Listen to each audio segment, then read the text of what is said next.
വാഴ 2 ഒരു ചിരിയുടെയും ജീവിതത്തിൻ്റെയും കണ്ടിന്യൂഷൻ. വാഴ ഫസ്റ്റ് പാർട്ട് കണ്ടവർക്ക് ഇതൊരു സിനിമയല്ല, ഒരു വൈബാണ്. അതിൻ്റെ സെയിം എനർജിയും ഫ്രണ്ട്ഷിപ്പ് ഫീലും ക്യാരി ചെയ്ത് വന്നതാണ് വാഴ 2.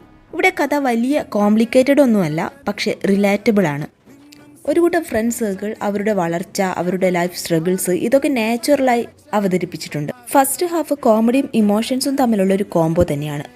ഫുൾ ഓൺ ഫൺ മോഡ് തന്നെയെന്ന് പറയാം. സെക്കൻഡ് ഹാഫ് സ്ലോലി ഇമോഷണൽ ട്രാക്കിലേക്കാണ് പോകുന്നത്. കുറച്ച് ലാഗൊക്കെ ഉണ്ടെങ്കിലും എൻജോയബിൾ ആണ്. Natural acting, realistic dialogue delivery, ഇതൊക്കെ സിനിമയെ കൂടുതൽ റിലേറ്റബിൾ ആക്കുന്നുണ്ട്. എസ്പെഷ്യലി യൂത്തിന് കണക്ട് ചെയ്യാൻ പറ്റുന്ന സ്റ്റോറിയാണ്. ഫ്രണ്ട്ഷിപ്പ് ബോണ്ടിങ് സീൻസൊക്കെ ഫസ്റ്റ് ഹാഫിൽ നല്ല രീതിയിൽ തന്നെ കൊണ്ടുപോയിട്ടുണ്ട്. ക്ലൈമാക്സിലെ ടൈലൻഡ് സൂപ്പറായിരുന്നു. പ്ലോട്ട് പ്രഡിക്റ്റബിളായിട്ട് തോന്നുന്നുണ്ടെങ്കിലും തിയേറ്റർ വൈബ് അത് കിടുവായിരുന്നു. ഇതിൽ ചില കോമഡി സീൻസ് എല്ലാവർക്കും വർക്കാവണമെന്നില്ല. വാഴ 2 ഒരു മാസ് എൻ്റർടൈനർ അല്ല, പക്ഷേ ഒരു feel good plus relatable youth സിനിമയാണ്.